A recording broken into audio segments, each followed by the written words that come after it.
I said earlier that the best part of the day is the Young Minds Are Great Minds Awards, but I'm going to amend that right now with something a little different, and that is we've got one final tribute for today's ceremony, and we'd like to give a special thanks to Bob-Barocci, Bob, as he takes his final bow at the air. Where are you? And acknowledge the impact he has had during his leadership over the last 10 years. Bob, it is my pleasure to award you with the much-deserved 2013 Lifetime Achievement Award.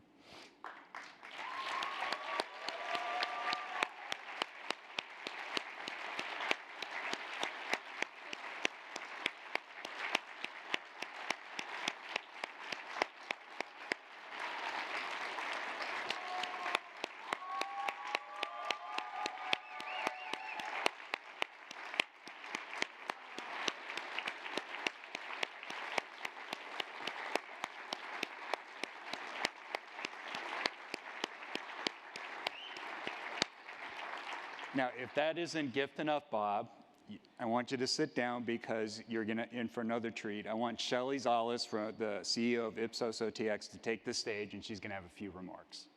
So, Shelley, we'll go sit down.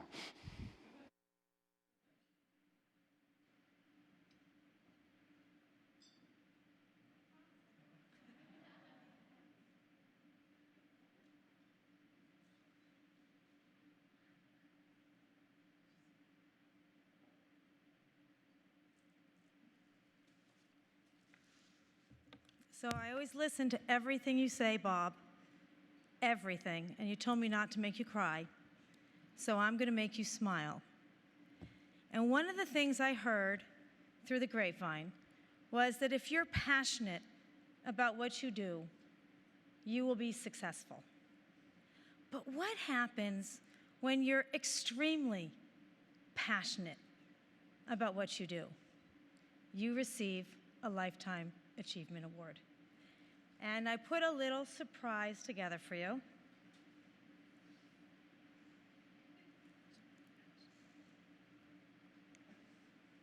Maybe. Because you know what, Bob? You're extreme in every way. You're extreme in your brilliance. You are extreme in your influence. You're extreme in your athleticism. And you are a fearless leader. You're taking your people to the promised land. You have spent a lifetime herding your sheep. You had no idea that a little black sheep would come into your life and challenge you every single day. And those challenges have been so rewarding for all of us, your white sheep and your black sheep, that you have actually turned close to white. You have a passion for cycling. Watch out, Nike. Here you come. Passion for cycling, for running, for hiking, for skiing. Good abs. You have a passion for climbing, and God forbid you should have to take on Kilimanjaro, but you did at 65 years old, or maybe it was 67 years old young. Who's counting? And you dangle from those little helicopters out there. We saw you spinning around up in the sky. And how about the whole concept of here is to the rise of Super Bob, Superman. You are our hero. You've got flow, baby. Thank you, Genome Project, for giving me this inspiration. We all love you, Bob. We adore you. You have inspired us to rise beyond our wildest expectations. And so many of us will never forget that because you have mentored us in so many ways. See, I don't make you cry. You're making me cry, and you're not even fucking up here.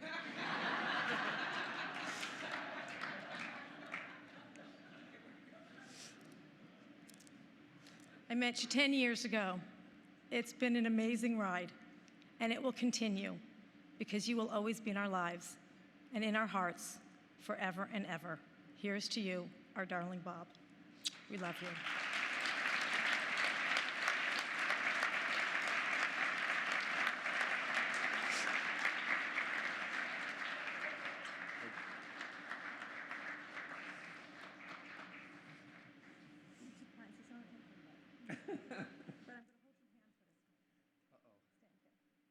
So, I would like some special friends of ours to deliver Bob's Special Lifetime Achievement Award.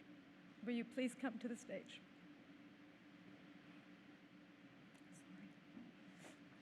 Oh my goodness, what now? Turn around.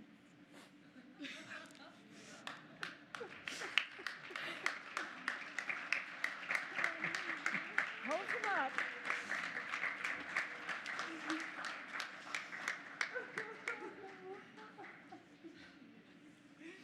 Hi, Dad. Turn around. I can't help it.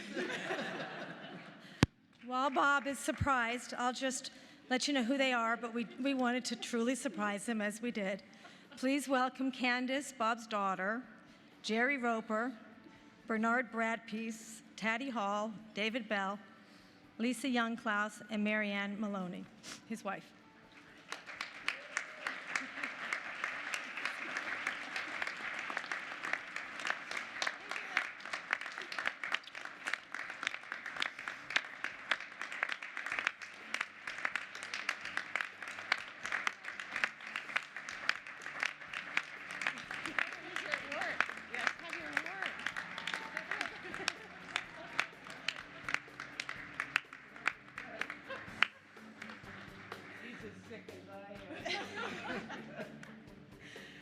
Here's your award. We're presenting you.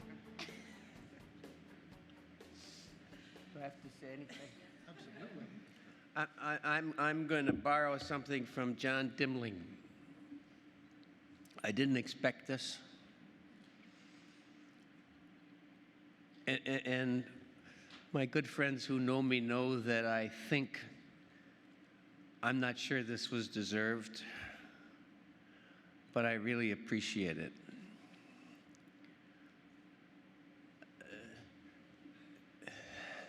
These are the favorite people in my life. Not all of them. My son isn't here. Jerry's wife isn't here. Jerry is the head of the Chamber of Commerce of the city of Chicago.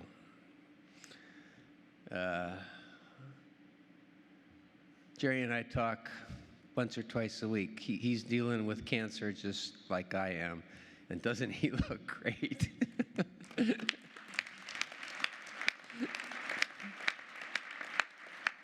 He's into it longer than I am. Lisa Youngklaus is the wife of my best friend at the Leo Burnett Company, who died 6 or 7 years ago. But I got to know Lisa well, and I keep closely in touch with Lisa. She comes from the advertising business, J. Walter Thompson in Chicago, and Tatum Laird, and so on. David Bell, I have known for, I think, 49 years. David Bell is the former CEO of IPG.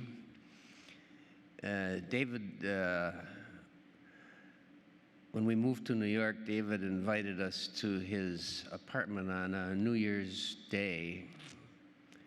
And I was thinking about the new year, and we knocked on the door, and Dave came to the door, and I said, Dave, you know, this year we'll celebrate our 44th year of knowing each other. And he looked at me and he said, I am not that old.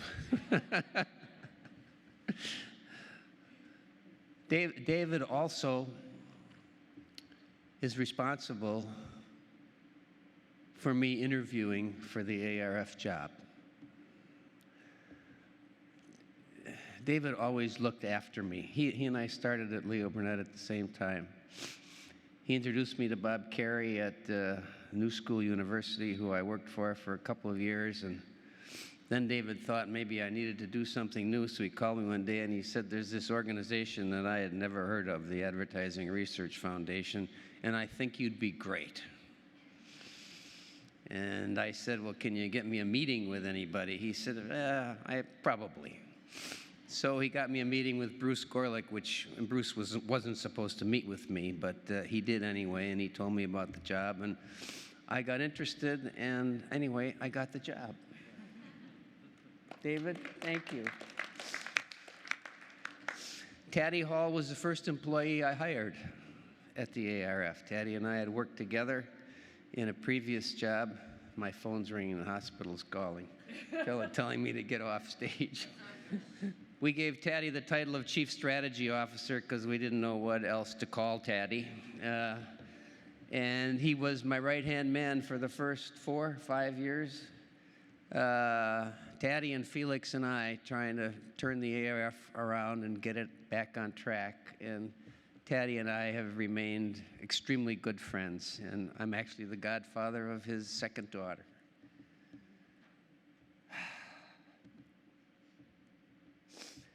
This is Bernard Bradpeace. He's very close to me.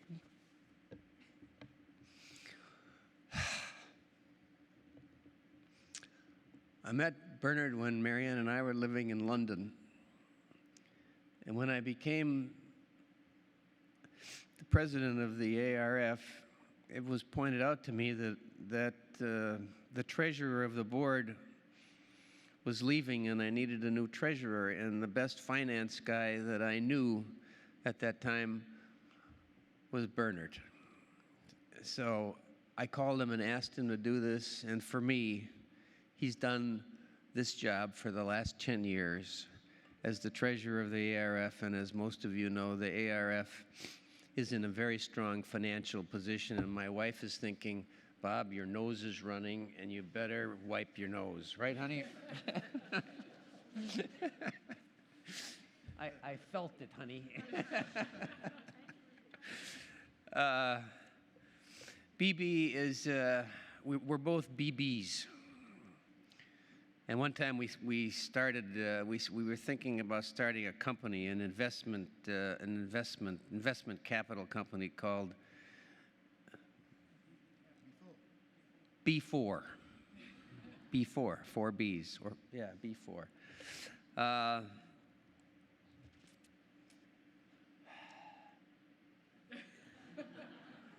Shelley said to me during lunch, you have a wonderful wife. And I said to her, I am lucky to wake up every day and have her in my life for that day. And that's how I feel about that woman who, all that stuff that Shelley read about, I never climbed a mountain. I never hiked. I never spent 5 seconds above 15,000 feet like I did in Ladakh, India for 10 days, climbing in the Himalayas. I never would have climbed Kilimanjaro.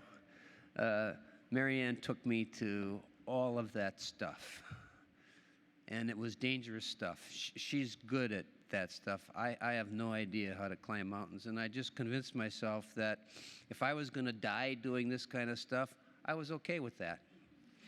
Just dying doing the stuff that we loved to do. This is like having soup, you know? Makes your nose run. You know how that is? You eat some soup and your nose starts running. This is my lovely daughter, Candace.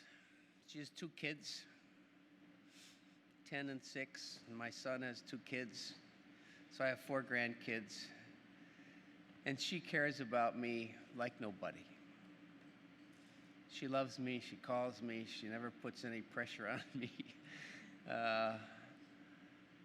And she lives in Chicago, so I don't see her very much. So I got on a plane this morning. But I wish my son could be here. He's working today probably, Yeah, right? You'll see him later. Oh, later? Okay. Later? I need a nap. Anyway, I'm boring you. I'm boring you with all this, but that's who these people are. And I hope someday that every one of you has an opportunity to be treated this way, because it's really, really, really nice. And thanks to everybody who made it happen.